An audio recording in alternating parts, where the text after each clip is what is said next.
They said he took one step into the forest and vanished. But that's not the truth, not the real one.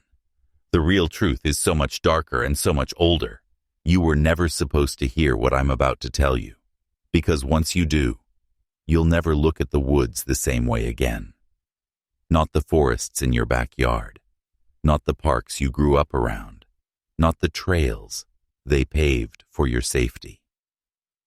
Because forests have always been more than just trees, and disappearances are never just missing persons.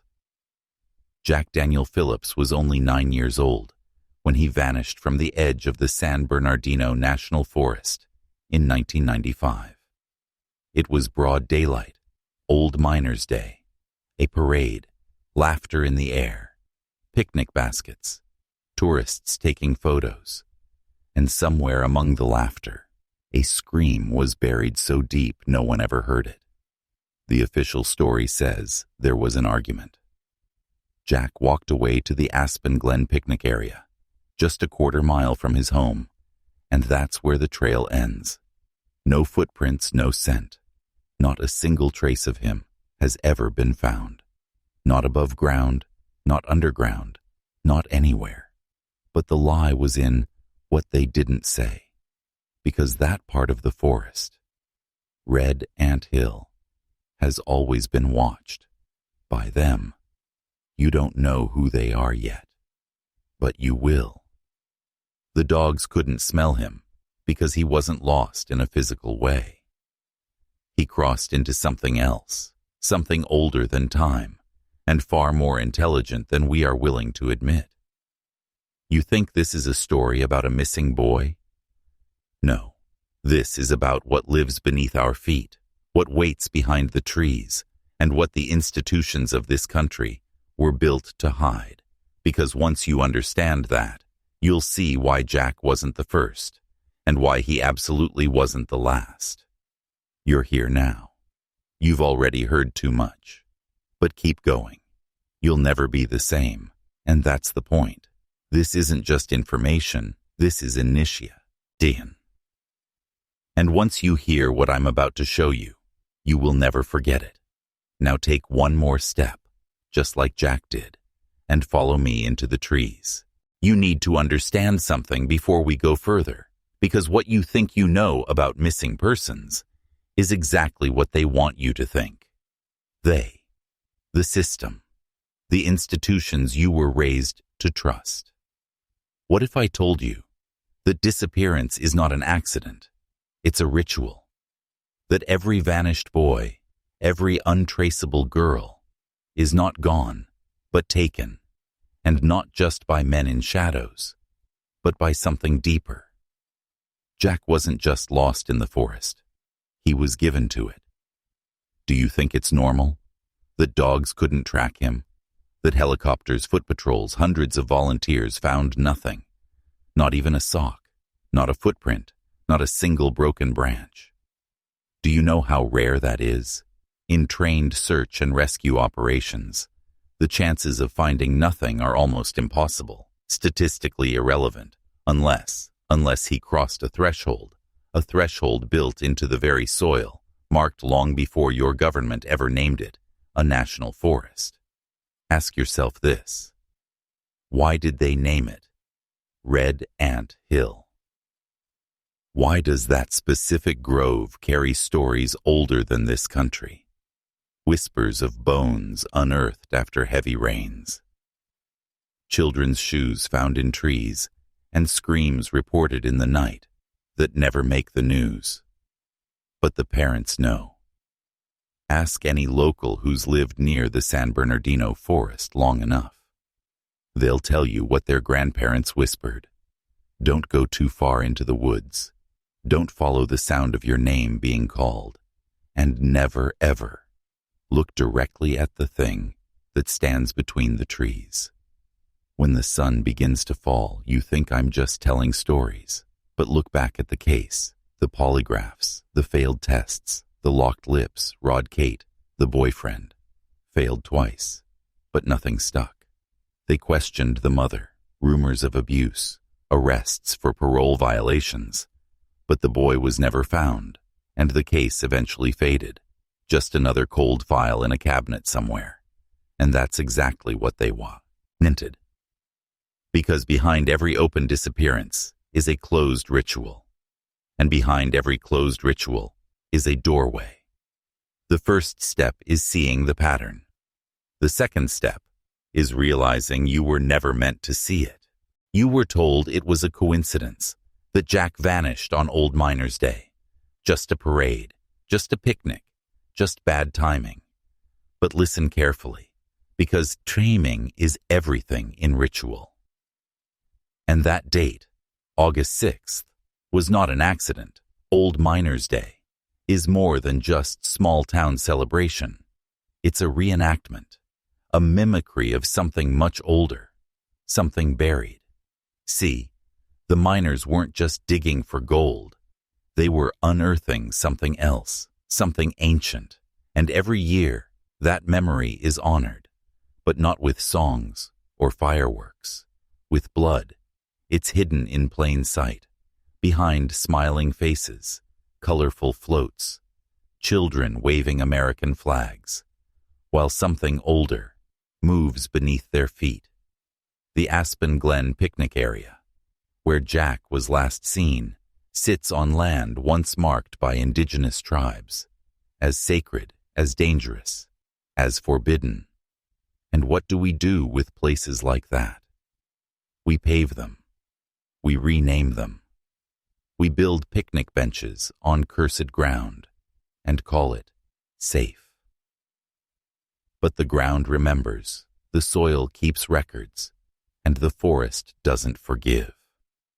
That year, the summer of '95, the ritual was incomplete. Too few offerings, too little fear.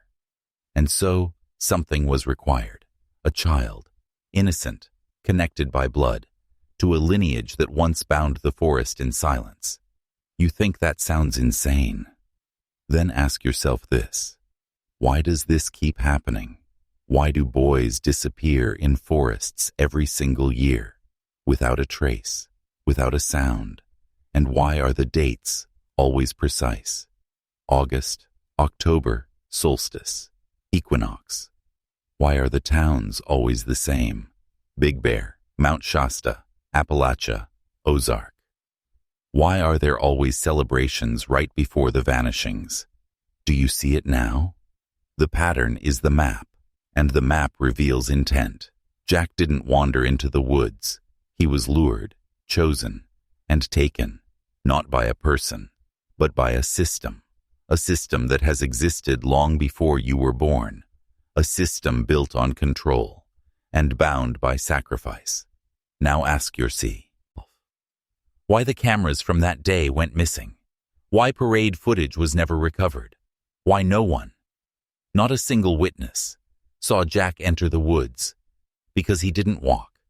He was called, and the forest answered. And they found marks on the trees.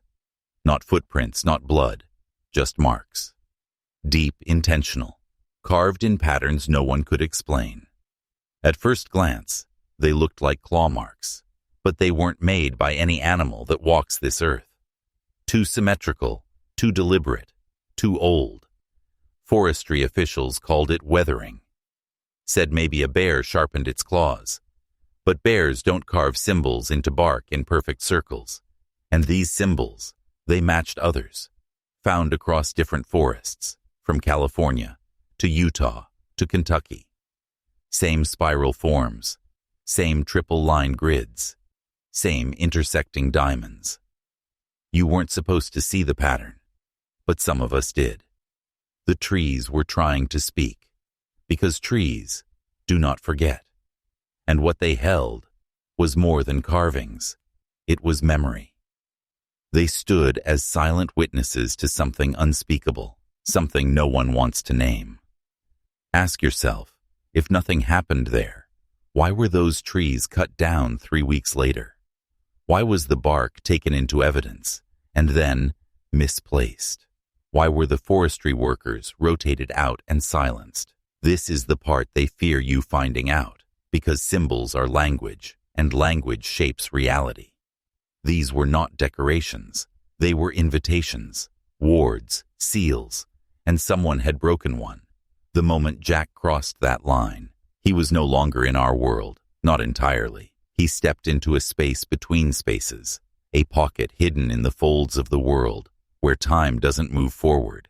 It sinks. The forest doesn't take you with violence. It doesn't scream.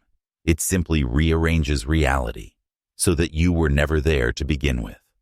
No footprints, no scent, no trail. Because Jack didn't vanish into the forest. He vanished with it. The trees closed behind him, and the world forgot. But the marks remain, buried in photographs, archived in case files that were never meant to be released.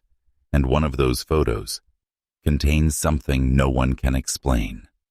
Not a child, not a man, not an animal, just a shape between two trees, slender, tall, and watching. They say it's just shadow. But shadows don't stand still, and they don't leave claw marks in the bark. This is no longer about a boy who went missing. This is about what's waiting in the trees, and what happens when someone walks too close to the threshold. It was small, tattered, stuffed beneath the corner of Jack's bed where no one ever looked. His mother said she didn't know he kept one, didn't even think he could write that much on his own. But children understand far more than adults ever admit. And what Jack wrote down should have stopped everything. The first pages looked normal. Drawings of trees, stick figures, his baby brother. But then the shapes began to change. By page 12, there were eyes. Dozens of them. Drawn in red pencil, always in the trees, always without pupils. Then came the phrases, scrawled over and over again. They're outside at night. They move when the lights go off. Don't let them see you blink. And then, one phrase, written 7 times on the same page. They're watching me from the woods. When investigators found the notebook, they didn't release it to the public. Only fragments, only the pages that didn't say too much. Because if they had, people would have started to see the pattern. Other children had drawn the same eyes. Other missing kids had written the same phrases. Even the handwriting matched cases in Arkansas, Montana, northern Maine. Different names, different forests, same shapes. You don't want to believe that something can observe a child for weeks, that it can imprint thoughts, symbols, phrases. But that's how it works, not with violence, not at first. It begins with exposure, with presence. You stand too close to the edge of the woods, too many times, and something notices, something ancient. Still and not bound by your rules of time or space, it enters your thoughts like static. It whispers in rhythms you don't understand, and it waits. For the moment you're alone, the moment your name is called, the moment you answer. Jack answered, and whatever intelligence was hiding among the trees, it didn't just take him. It recorded him, copied something, stored it. Because months later, long after the search was over, a woman walking her dog near the picnic grounds heard something that froze her in place. A voice, from the trees, calling out softly, "Mom." It wasn't her son's voice. It was Jack's. But Jack was gone. No footsteps, no one there. Just that word, spoken like a recording, played over and over again, from somewhere just beyond the tree line, and in the dirt where she stood were small footprints, heading in, but not coming back out. There was one photograph, taken days before Jack disappeared, blurry, uneven. Like the hand holding the camera didn't want to focus too clearly. It was never part of the official file, because it wasn't taken by law enforcement. It was taken by a neighbor, a teenage girl testing her new film camera. She snapped a picture across the street, caught Jack sitting on the curb alone. But he wasn't alone. In the background, in the shadow line between two trees, something else was there. Tall, still, bent forward, as if watching, No one believed her when she showed it. They said it was tree bark, or a trick of the light. But she remembered how cold she felt when she took the photo, how her hands trembled for no reason, how the air felt like it was pulled out of the street, like something had opened. Just for a second, she kept the photo hidden until 2 years later, when another boy went missing. Same area, same trail, same silence. She mailed the photo anonymously to a local news station. But it was never aired, because just days after that, the news anchor who received it left the station without notice, and the physical copy vanished, no record, no trace, not even in the archives. But not everything can be erased. Some fragments survive. A scanned copy surfaced years later on an obscure forum, posted by a user with no history, no name. The image is distorted, washed out. But if you look closely, you'll see the curve of a spine, too long, the bend of knees, pointed the wrong direction, the suggestion of fingers, extending just past the tree line. And the worst part isn't what you can see, it's what you feel. That something was posing, that something wanted to be noticed, wanted to be remembered, because that's how it works. It doesn't just take, it feeds on attention, on fear, on the story. And each time it's told, it becomes more real, more rooted. This isn't about what Jack saw in the woods. It's about what saw him and what has seen every boy, every man, who's ever stepped too deep, too far, too alone. Because the moment you realize it's real, it already knows your name, and it waits, patient, unblinking, behind the trees. A retired sheriff's deputy came forward quietly, years after the case had gone cold. He didn't want his name known, didn't want media, didn't want attention. He just wanted to confess. He said he was on site that night, August 6th, the night Jack vanished. He wasn't supposed to speak about it. Said they made him sign papers. Said there were people in black SUVs that weren't from the county, weren't from the state, but they took over fast. Too fast. Said the search grid was intentionally moved, that they kept searchers away from a specific area, roped it off. Said it was unstable terrain. But he went anyway. Curiosity got the better of him. He hiked alone, late into the night, through the edge of Red Ant Hill. What he found, he said, still wakes him from sleep. It wasn't a clearing, it was a circle. 7 trees, burned at their bases, not fire, but blackened in a way he couldn't explain. Like something peeled the heat through them. In the center was an old blanket, folded perfectly. No dust, no leaves, no dirt. Too clean, too placed. And beside it, a single shoe, the kind a child would wear. But no signs of struggle, no signs of animal activity. No blood, no drag marks, just silence. But when he leaned in to inspect the shoe, the forest shifted. He described it like the air folded in, like sound itself bent sideways. Birds vanished, the breeze stopped, and something watched him. He didn't see it, not clearly, but he said he felt it, like being weighed, measured, scanned from the inside out. He left the area, didn't tell a soul. Not until years later, after the forest fire that destroyed part of Aspen Glen, after the news said the area had been cleansed. He knew that was the signal, the final attempt to erase it, to burn away the memory, to make sure no one ever found that circle again. But fire doesn't destroy what's already buried, it feeds it, and what that deputy saw wasn't an isolated event. Others have Rosh Sun. He ported the same circle, the same burned trees, the same unnatural silence.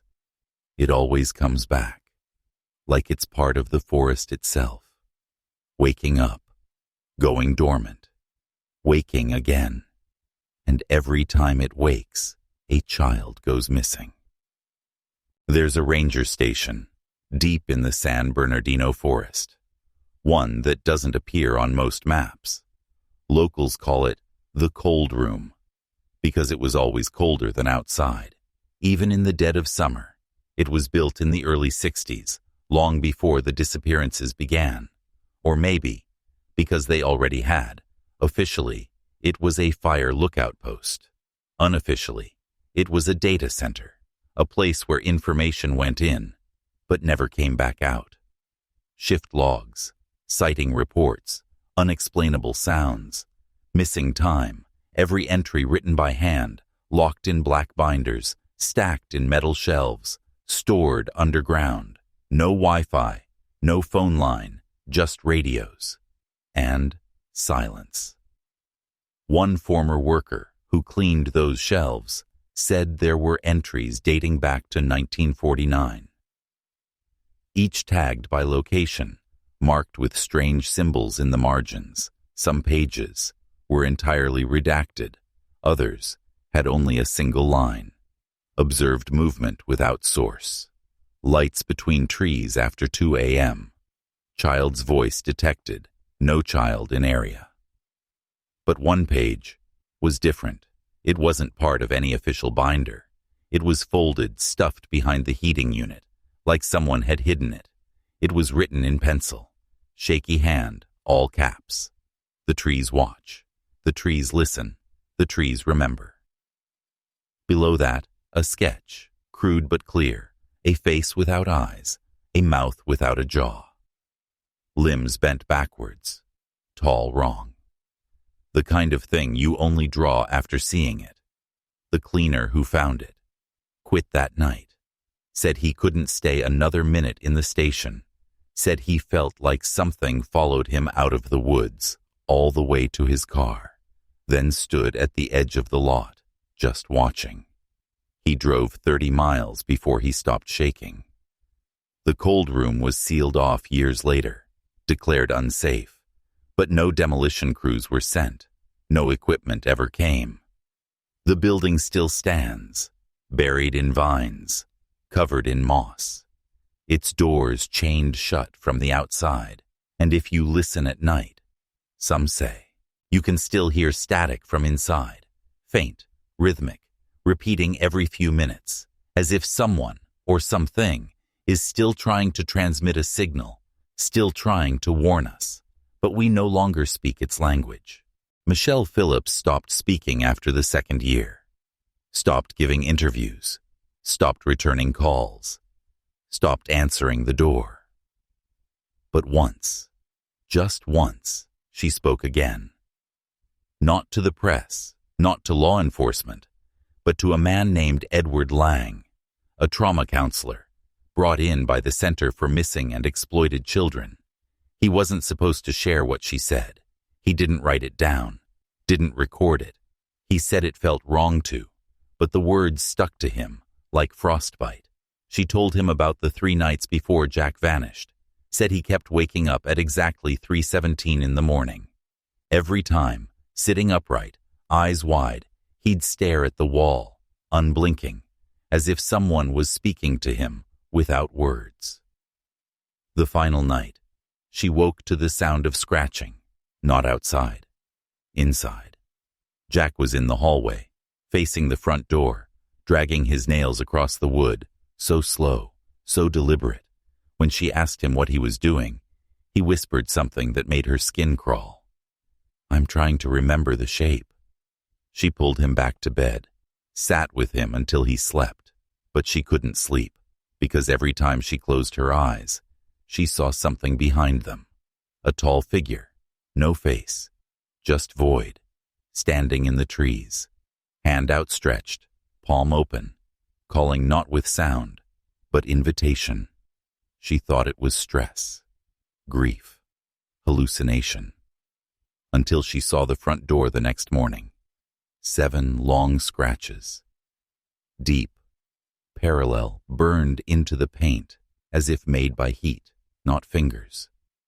The handle was cold, too cold, like something had been waiting on the other side. all night. She painted over the door that day, but the marks came back the next, again and again. No matter how many times she sanded it down, they reappeared, always in the same pattern, always at night. She moved out that winter, left the house empty, boarded the windows. But sometimes on the coldest nights, if you walk past that old house, you'll hear scratchy. Not fast, not loud, but slow, rhythmic, as if someone or something is still trying to remember the shape. There was a tape, one no one was supposed to hear, recorded by a park volunteer who stayed past shift to track nocturnal wildlife near Red Ant Hill. August 5th. The night before Jack disappeared, he left a small cassette recorder running, hidden in the underbrush, facing the tree line. He never returned to pick it up. The next morning, his partner found the recorder still running. Battery almost dead. Tape half full.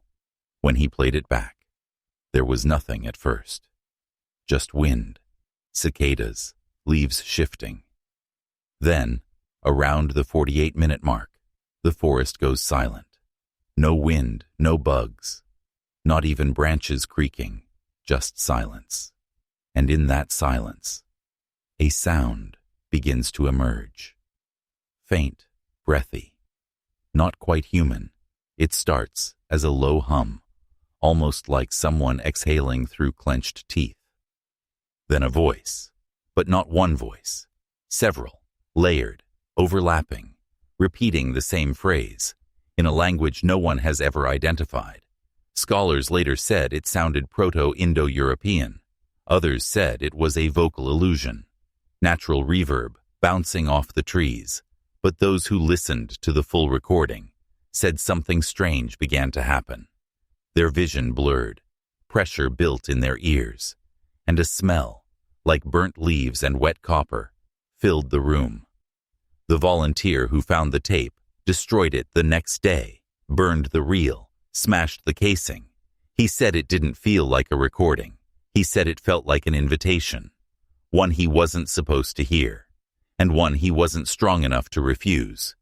He stopped sleeping, stopped eating, and 2 weeks later, he walked into the woods and was never seen again. No search team was dispatched, no report filed, because the tape was never part of any official log. But one fragment, 1 minute of the audio, was digitized by an anonymous archivist and leaked online years later. It doesn't stay up long. Whenever it's posted, it vanishes within hours. Accounts get banned, links break, hard drives Koru. P. But those who manage to hear it say the same thing. It doesn't play, it listens. And once it hears you, you start to see things in the corners of your room, in reflections that shouldn't move, in trees that seem to lean a little closer each time you blink, and if you listen long enough, you'll hear your own name, spoken from just behind the wall. They reopened the trail, years after Jack disappeared, claimed it was safe, said the land had healed, said there was nothing dangerous in the soil, nothing watching from the trees. But one man went back. A hiker, ex-military, lived alone, didn't trust headlines, didn't believe in monsters. He said if a boy went missing, there had to be signs, there had to be clues. He didn't believe in the unexplained. He hiked in, alone, carrying a GPS, compass, trail markers, radio. He wasn't afraid. He was prepared. He left a detailed map with his friend, said he'd be back by sunset, but he didn't come back. They found him 2 days later, sitting against a rock, eyes open, breathing slow, but empty. He couldn't speak, just stared at the treetops, mouth slightly open, like he was listening to something only he could hear. They brought him to a hospital, ran scans, tests, blood work. Physically, he was fine. Mentally, gone. For weeks he said nothing, until one day he spoke a single phrase, not to the doctors, but to the window, as if someone was standing there. He whispered, "They live in the breath between names." And then he never spoke again. Not a word, not a sound. The doctors couldn't explain it. The psychologists labeled it dissociation, catatonia. But none of the treatments worked, because it wasn't damage. It was possession of silence. He had gone too far into the trees, too deep into the language that the forest speaks, a language that doesn't need sound, only attention. That space he entered. It isn't on a map. It isn't measured in miles. It's measured in surrender. And somewhere in that space is the same stillness Jack walked into, the same hush, the same pull, the same watching presence that doesn't chase. It waits. And once it sees you, it never forgets. Not your face, not your voice, not your mind, because the forest doesn't need to drag you in. It only needs to be remembered. And memory is the door it walks through. They say the ranger who closed the trail wasn't fired, wasn't demoted. He just vanished from the records, like he had never worked there. No paper trail, no pension, no resignation, just silence. But his daughter remembers. She still lives in the town, quiet, keeps to herself, wears a crucifix, sleeps with the lights on. She was 8 when he came home different. He used to laugh, tell stories, light the fire, sing in the car.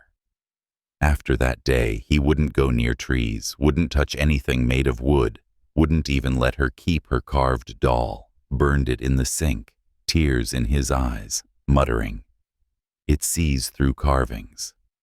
Then one night, she woke up to find him sitting in the hallway, staring at her bedroom door. Not blinking, he said, "If it ever asks your name, don't answer." She thought he meant a stranger or a dream. But the next morning, he was gone. No note, no footprints, just the front door, wide open, and the dog hiding under the table, shaking. The town sheriff said he probably left, got overwhelmed, moved somewhere quiet. But his boots were still by the door, his keys on the counter, his coat hanging on the hook. And that night, she heard him whisper through the vent. Only, it wasn't his voice. Not quite. It was something trying to sound like him. Close, but wrong. A little too slow, a little too hollow. It said her name, then said, "Answer me." She didn't. She hid. She prayed. And in the silence that followed, she heard breathing from inside the walls. And it hasn't stopped. Now she walks the grocery aisles with her head low, sleeps with salt across the doorway, keeps all her clocks at odd times so it can't track rhythm. She says if Jack is still out there, he isn't a boy anymore. He's something wearing the shape of what we expect. Something walking through memory like it owns the lease. Something that doesn't knock or call or drag. It asks, and if you answer, it remembers where you are. The trail was shut down in 1996, but no one told the forest that. Things kept coming out of it. Feral dogs with their eyes sewn shut. Birds flying in spirals till they dropped. Mushrooms growing in the shape of human ears. And once, a child's shoe, fresh, untouched by rot, still warm to the touch. It was like the woods didn't care, didn't fear, didn't forget. There's a house near the edge, condemned, boarded up. But some say it wasn't always there. Old maps from before the disappearance don't show it. Locals don't remember it being built. But there it is. 2 stories, porch collapsed inward, windows dark, no path leading to the door. Inside, if you go in, there's no echo, no dust, no cobwebs, like it was cleaned, recently, by something that didn't understand what cleaning really means. No furniture, except for one chair. In the center of the upstairs bedroom, facing the wall, on that wall, scorched into the paint, is a single phrase, burnt so deep you can smell it through the wood. It says, "I said yes." The police came once, just once, after a group of teens dared each other to go in. Only one came back. She wouldn't speak, just kept drawing spirals on her arms with her fingernail. Deep red, tearing skin. They found the others in the attic, or what was left of them. They weren't dead, but they weren't alive either. One was smiling with no teeth. Another had no eyes but whispered in perfect French. And the last one was kneeling in the corner, clutching a locket that didn't belong to any of them. The officer who found them turned in his badge the same day. He wouldn't even speak to his own wife. He wrote one sentence in the incident report, then disappeared. That sentence was crossed out, redacted in thick black ink. But when the page was held over heat, like in old spy movies, the letters rose, they said. It asked me to. And that was the last page ever added to the ranger's log. You've seen that symbol, even if you think you haven't. Scratched on trees, etched on playground benches, chalked on the ground behind the school, carved under desks, tattooed behind the ear of a dead man found in the river, 3 circles, each inside the other, but offset, wrong, like something copied from memory or dream. That mark isn't decoration, it isn't art, it's a warning or a door. Jack drew it too, on his notebook, 27 times. The week before he vanished, his teacher thought it was just a doodle, until her dog started howling at 3 a.m. for 3 nights in a row, facing the exact same corner of her backyard, the one that was always a little colder, the one the grass wouldn't grow in, even in summer. When she finally went out there, she found her son, sleepwalking, standing perfectly still, eyes wide open, murmuring a phrase he couldn't have known. The forest remembers the symbol was later found again on a wall inside the ranger station, in the break room, behind the refrigerator, carved deep into the wood. No one confessed to it. It was under the layer of paint, meaning it had been there before the room was ever remodeled. No one wanted to admit that either. One ranger, old, tired, done with hiding, said he'd seen it before, said it belonged to a group, a kind of reverent cult, not religious, not exactly, more like guardians of something older, something buried, he said. They don't worship it, they feed it. He was found 2 days later, naked in the woods, eyes open, skin unbroken, but with no breath in his chest. His body was still warm. The autopsy showed something no one could explain. His lungs were filled with salt water, and in his throat they found the tip of a pine branch, snapped clean, curved like a question mark. The forest floor is soft, too soft, like walking on lungs. Every step sinks a little deeper, and sometimes you hear things beneath the leaves, not animals, not insects, voices muffled wet, rehearsing words they shouldn't know. One hiker, mid-30s, alone, swore he heard a child giggling. He turned around, no one there. Then footsteps, behind, fast, crunching dry twigs in rhythm. He ran, didn't look back. When he got to the ranger station, he collapsed, bleeding from the ears, mumbling, "I didn't step on anything. It stepped on me." That man was never identified.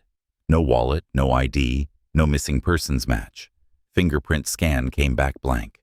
Dental records inconclusive. He was kept in a hospital room for 2 weeks, sedated, watched. On the final night, the nurse found the bed empty, sheets clean, window locked from the inside, but drawn on the wall in something dark and thick was the same phrase, "I said yes." People forget that this place existed long before the town, long before the trees even grew this way. It wasn't planted. It rose. Some say the forest is older than time, but that's not right. Time still works inside it, just wrong. Slower, faster, twisted. A watch dropped inside was recovered.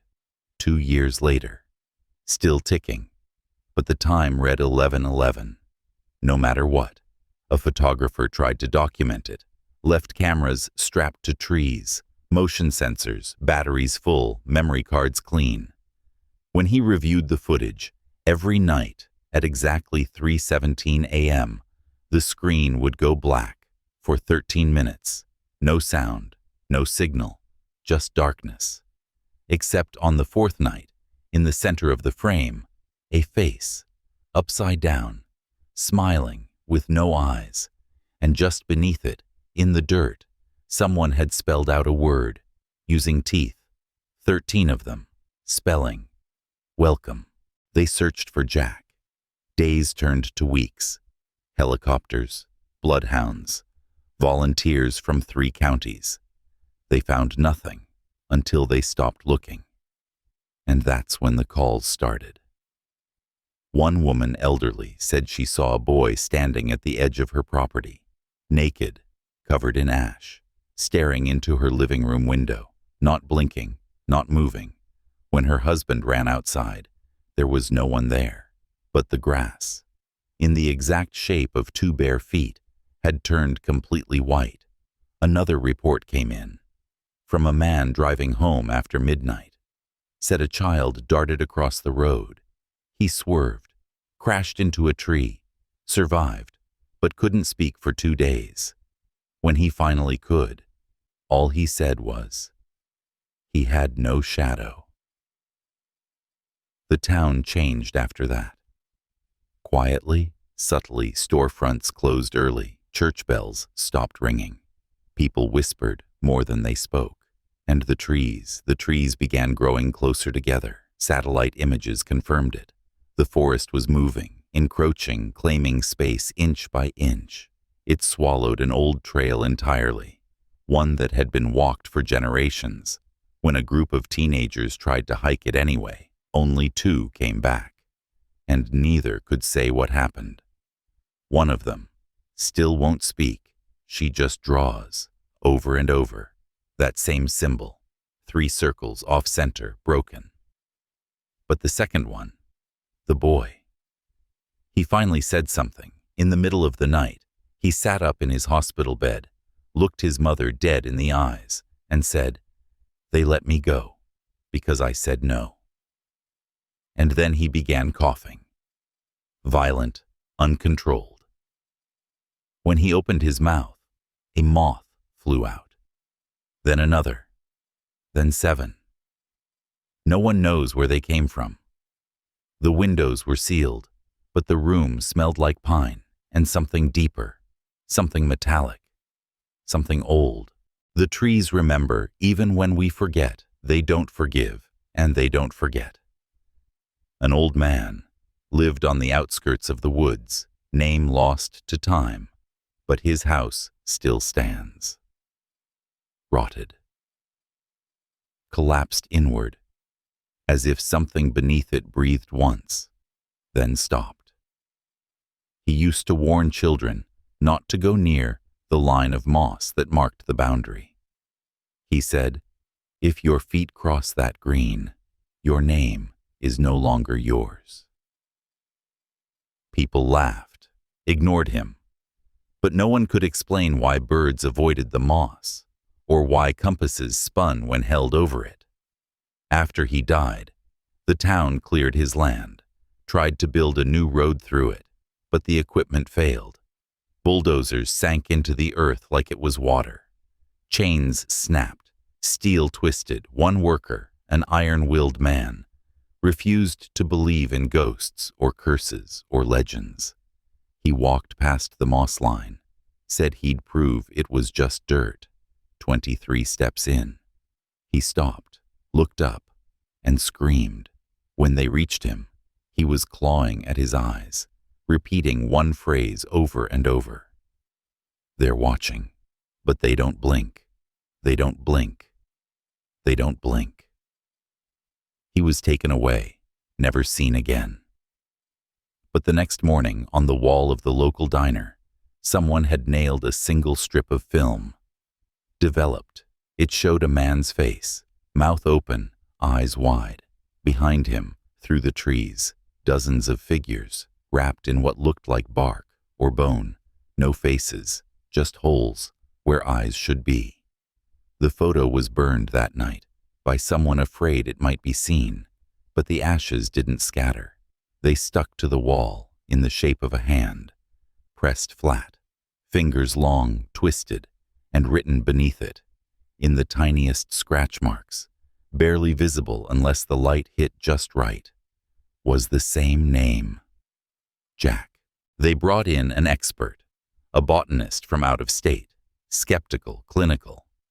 He said the forest was overgrown, but not unnatural. He was wrong. The deeper he went, the quieter everything became. No birds, no insects, not even wind. He recorded the silence, played it back that night in his motel room, and he swore he heard something layered beneath. Not static, not wind, but breathing. Slow, wet, massive. He returned the next morning, with 2 locals as guides. They followed the dried creek bed, a natural trail, until it stopped. Not faded, not turned, stopped, like the earth had changed its mind and grown over itself. And in the middle of the dried-up bend, a tree that hadn't been there the day before. Wide, black-barked, knotted like a clenched fist. At its base, 12 wooden carvings, crudely made, like dolls. Each one had a face scratched off, and the letters carved across its chest, all read the same. Pledged, the botanist touched one, and the bark split open. Not a crack, not a tear, but an opening, as if the tree itself had inhaled. He backed away, tried to mark the path, but every landmark he used shifted or vanished entirely. He and the locals argued, panicked. The sun moved too fast. When they finally escaped, only one came back with him, the other, gone. No scream, no sign of struggle, just a single doll, placed neatly on the hood of the truck. By the time they returned to town, same word carved on it. Pledged, the botanist left that night. Never filed a report, never published a thing. But the motel owner, he found a page torn from the man's notebook, left under the pillow, written in frantic, jagged strokes. The trees remember, the dirt forgets, but the forest chooses. The local church once held sermons against the woods. The pastor said the forest was older than Scripture, older than man, that it had been here before the first sin, and would remain after the last prayer. People stopped attending, thought he'd gone mad, until one night he rang the church bell over and over. 3 a.m, no light, just sound. People came running, found him outside the door, naked, shaking, covered in dirt, mud packed into his ears, his mouth, his eyes. He kept whispering the same words, even after the medics arrived, even in the hospital, even when sedated. They're inside the roots. They speak through hunger. They trade in names, and I gave mine away. No one ever figured out what he meant, but his journal was found. Under the pulpit, pages soaked in old oil, but legible. He wrote of a dream, a road of bones leading into the trees, and at the end, a throne made of mouths, not stone, not gold, mouths. Each one whispering a different language, none human.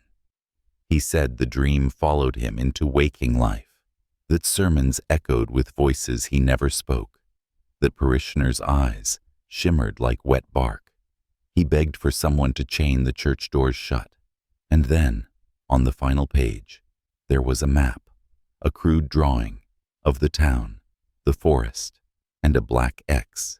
Deep within the trees, he labeled it. The root. No one ever found that spot, though a few tried, and every one of them left something behind, A scarf, a compass, a shoe, or a scream. And once, just once, a trail of footprints that led into the trees, but none that came out, just the X, carved into the ground as if waiting for the next name to claim. There was a girl once, 12 years old, bright, curious, vanished without a trace. Her name was Elsie Maddox, last seen riding her bicycle toward the woods. Her mother called out to her, said dinner was ready, said come back before dark. She never came back. Search teams scoured the area.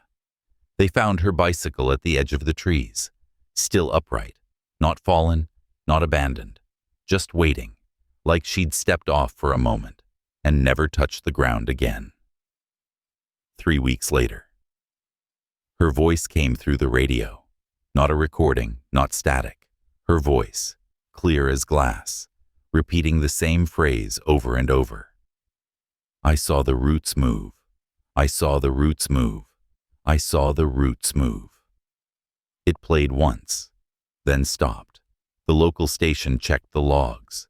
There was no transmission, no broadcast signal, no tape, just a voice that should not have been there.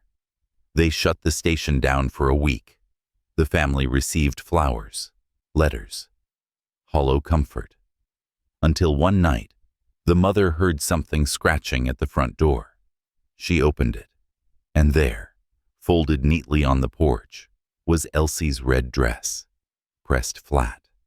No stains, no dirt, just a note pinned to the collar, written in charcoal. The forest borrowed her voice, but she kept the silence. No one spoke to the family after that. They moved away. But the house never sold, and people say if you walk by it late at night, you can still hear the old radio hum, even though there's no power. And every now and then, if the wind is just right, you'll hear her voice again. So soft, so close, right behind you. I saw the roots move. There was a storm that year. Not wind, not lightning, but something older. The sky turned the color of bruised ash. Birds flew backward. Time felt bent. It rained, but not water. Ash fell, and bone dust covered the trees in pale gray, like the forest had been burned and was now rising again. Through memory. That night, the clock tower struck 13. No one remembered building a 13th bell, but it rang, once, twice, 13 times, and every mirror in town cracked down the center. At the same moment, that was the night the dogs began to howl. Not at the moon, but toward the woods, all of them, even the sick ones, even the blind ones. They stood at the tree line, shivering, staring, growling at something no one could see. And then they went silent, walked into the forest, one by one, no leash, no command. They just disappeared, like they'd been summoned.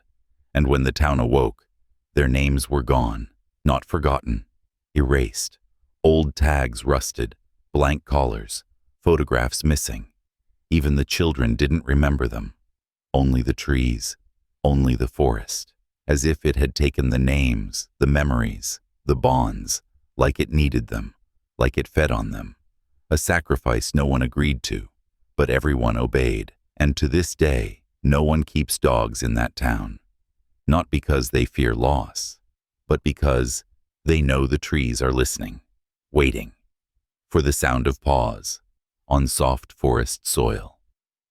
Returning home. They built a chapel once, deep in the valley, just beyond the tree line, where the sun always looked tired. They said it was for the lost, for the wandering, for those who needed mercy, but the foundation was poured with salt, and the altar was carved from petrified root. No one prayed there, no sermons, no hymns, only silence. And the sound of breath held too long. The first preacher vanished after 1 week, left his coat, his book, and a single black feather, pinned to the pulpit with a nail, that was still warm to the touch. The second preacher never spoke a word. He just stared into the rafters, mouth open, eyes wet, as if something was whispering from above. He hanged himself with the bell rope. At midnight, the bell never rang again. They stopped assigning clergy after that, but the doors never locked, and every full moon, the candles relit themselves. No flame, just glow, soft, pale, sickly. And inside, you could hear them moving. Not people, not animals. Something slower, like wet fabric, being dragged across stone. Like breath caught in old wood. Some say the chapel was built on cursed ground, but that's not true. It wasn't cursed. It was chosen. The forest needed a place, to speak, to remember, to confess. And it needed ears to listen. Some say if you sit in the back pew and close your eyes, you'll hear your own voice, telling you secrets you were never meant to know. Some come out changed, some don't come out at all. The forest does not take you without reason. It waits, it watches, and when you're ready, it calls you by name, not the one you were born with, the one you forgot, the one buried beneath memory, the one carved into the root beneath the altar. In the school records, there's a missing year, no explanation, no scandal, just blank pages, an entire grade, gone. They called it a clerical error, said someone forgot to file the forms. But the janitor, old Mr. Lane, he remembered. He said he cleaned more desks than students that year, said he heard laughter in the halls, but never saw the children who made it.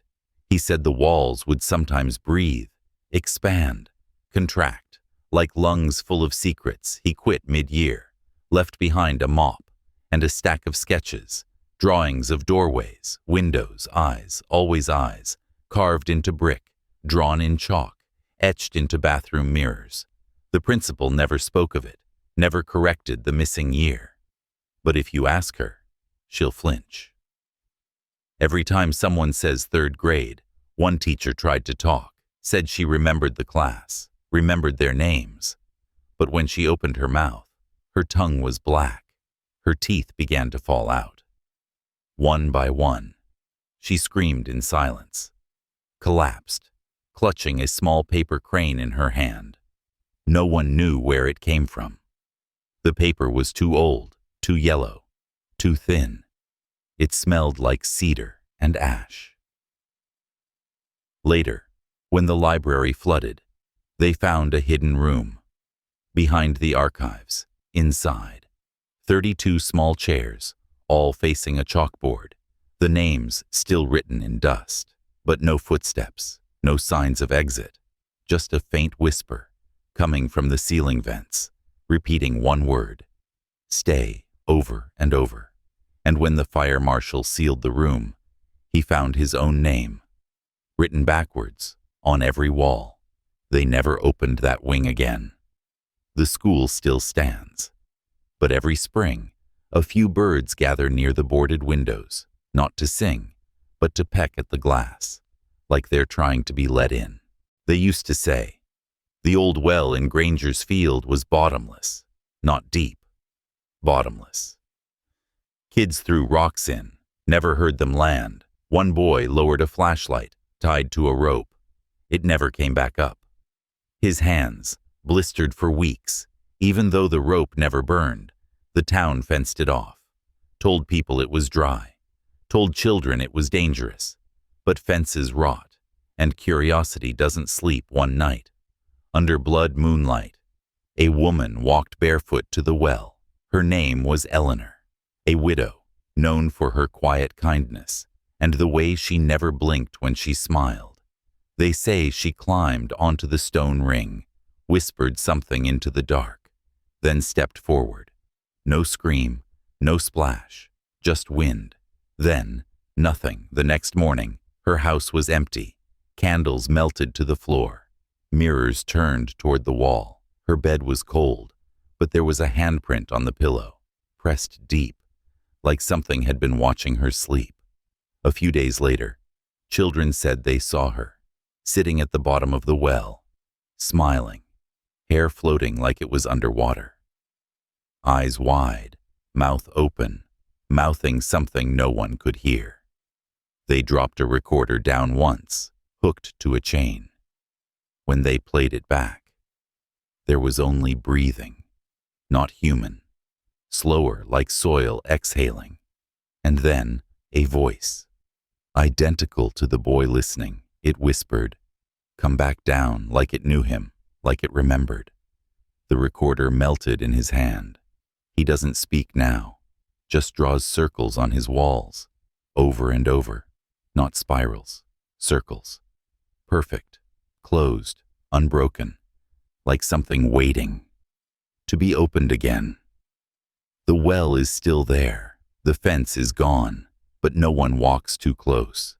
They say it doesn't just take you, it listens, it learns, and when it knows enough about you, it begins to call in your own voice. There were 12 of them, 12 men, who called themselves the keepers. They were not elected, not born into power, but chosen. By what no one ever said, they met in the basement of the old church, the one with black windows and a door that never stayed shut. Every month at midnight, they lit candles, but left one unlit. The 13th, that candle sat at the center of the circle, waiting. They said it was for the missing one, the 13th keeper, the one who never arrived, but was always present. No one spoke his name, no one claimed his seat, but his shadow fell across the wall. Every time, they wore masks, not to hide, but to forget who they were before, to forget what they had seen. And in the silence, they listened, not to each other, but to something beneath the floorboards, a rhythm. Slow, insistent, like breathing, or chanting from far away. One night, the candle lit itself. No hand touched it. No spark struck. It simply burst into flame. Blue, cold, silent. The keepers froze. And then, one by one, they began to scream. Not words, just pain, like their souls were being pulled through their teeth. The church doors flew open, even though they were nailed shut, and the fire inside turned black. When the townspeople arrived, the basement was empty. No bodies, no ash, no masks, just 13 wax pools, still warm, and the 13th candle, still burning. Even now, no one goes near that church. They say if you look through the basement window, on a night when the moon disappears, you'll see 12 figures standing and one shadow that moves between them, whispering secrets into mouths sewn shut, waiting for the next keeper to walk in and forget his own name. There was a box buried beneath the schoolhouse, not locked, but sealed with wax, hair, and something that smelled like iron. It was found by accident. When the floor collapsed during renovations, 3 men went down to lift it out. Only 2 came back up. The third, they said, refused to move, sat cross-legged beside it, murmuring something in a language no one knew. His mouth was filled with dirt, but the sound kept coming. They never spoke his name again, just called him. The witness, the box was made of wood, but it didn't rot. It pulsed, with something that wasn't light or heat, but memory carved into the sides. Not letters, not symbols, but scratches like fingernails, hundreds of them, each one deep, frantic, desperate. The schoolmaster, a man with no children of his own, insisted it be destroyed, but fire refused it, water rejected it. Even the earth coughed it back up. They tried burying it deeper, sealing it in concrete. But the next morning, it was back, sitting in the center of the classroom, as if it had always been there, as if it had been watching. Children began to draw it before they'd ever seen it. Shapes of the box, in their notebooks on the walls, in chalk on the playground, When asked what it was, they'd say, "It's the beginning." No one knew what that meant until the dreams started. The same dream every night, a forest, a door, and a voice saying, "Take the box," to where it was opened, not built, opened, as if it hadn't been made, but found, uncovered, and feared for a reason. The school was shut down, declared unsafe, the children scattered, but the box remained, still waiting, still listening. And if you listen close, you'll hear it, scratching from inside, trying to remember who let it out. The first time, they thought it was a myth. Some whispered tale passed between old families to keep children obedient. But in 1892, the Whitaker boy went missing, and the stories began again. They found his shoes, placed neatly on the stone altar at the forest edge. The same altar no one had touched in 80 years. The same altar they swore had been removed, brick by brick, burned, salted, forgotten. But it was back, exactly as it was, unchanged. Except now, something had been carved beneath it, a list of names, all children, all vanished, and the last name was his. How does a name get carved before the boy disappears?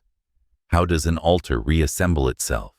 No one could answer, but they all agreed on one thing. Something had returned. The priest tried to hold a mass on the site. He spoke 3 words, then collapsed.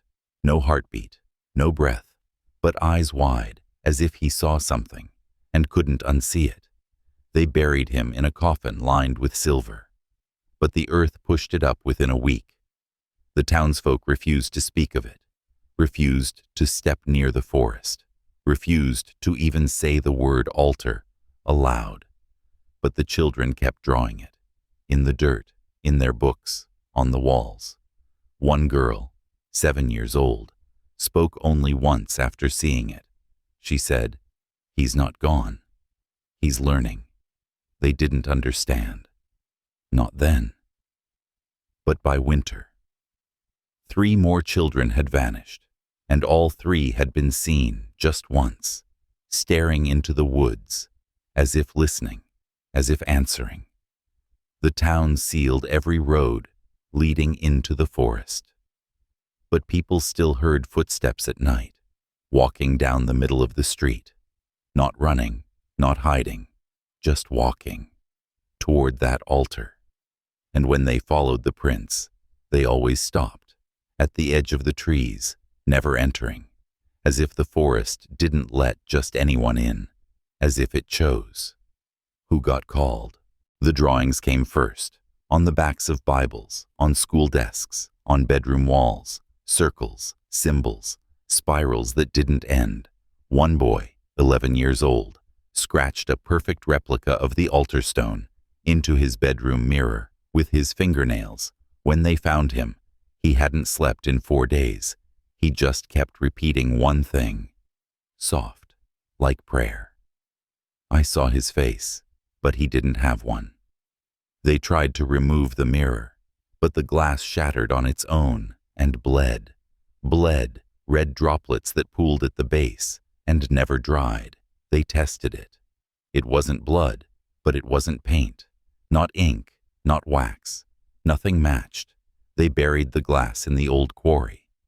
But it surfaced again, in the town square, 4 days later, exactly intact, and every child who walked by it stopped and smiled. The mayor ordered it burned, smashed, buried in concrete.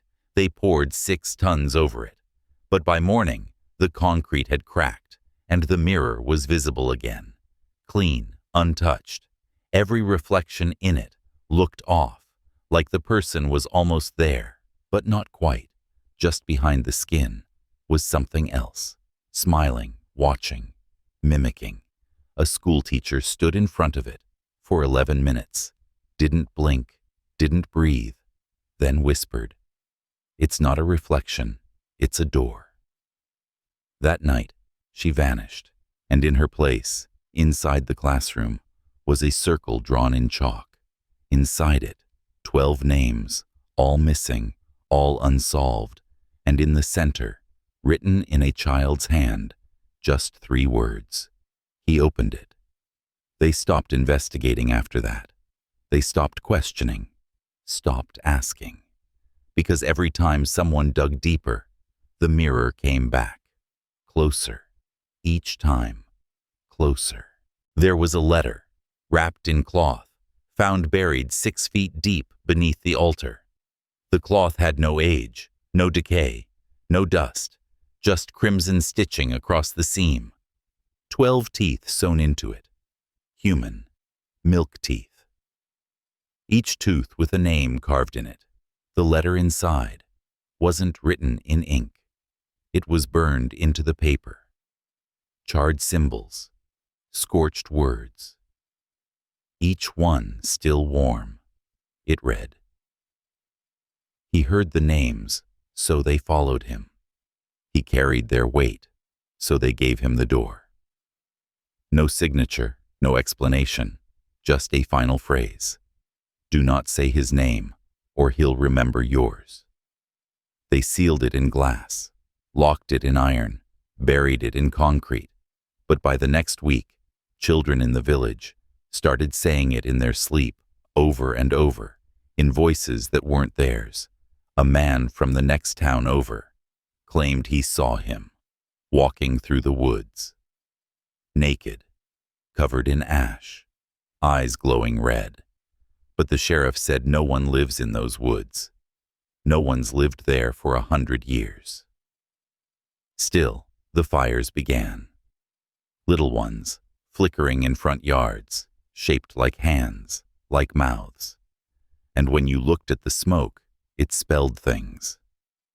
Letters you didn't know, but still somehow understood, and boy, age 7, spoke them aloud and vanished in mid-word. His mother fell to her knees, hands over her mouth, staring at the spot where he'd stood, and said, that wasn't his voice. They don't speak the letters now. They don't speak much at all, because every syllable feels like a key, and they know. The lock is still turning. They know. The name is still listening. The ground is still warm, where the boy vanished. Even after the snow, even after the storms, it never cools. The trees around it lean inward, like they're bowing, like they're listening too. No grass grows there, no roots cross it. It's as if the earth itself is holding its breath. And there's a sound, not wind, not water, but breathing. Slow wet, like lungs made of bark. If you stand too long, you hear your name in it, not called, not shouted, but remembered, like something underneath is practicing how to say it, getting ready. And when the full moon rises, the soil vibrates. You can feel it through your boots, through your skin, through your bones. A pulsing like a heartbeat, but too slow to be human. And if you whisper anything, anything at all, the echo doesn't come back right. It's slower, it's lower. It repeats only what you meant, not what you said. That's how you know. It's still open, not the grave, not the forest, the door, the one he carried, the one that takes and takes, until memory is nothing but fog, until your name isn't yours anymore, and you are just another silence, another set of footsteps, another echo in the leaves. So if you ever feel the air shift, the light dim, and the trees seem closer than they were, turn back. Don't speak, don't run, don't pray, because prayer is memory, and memory is his. And once he remembers you, you never go missing. You just become part of the woods, breathing, watching, waiting, like he is, still waiting for the last name to be said.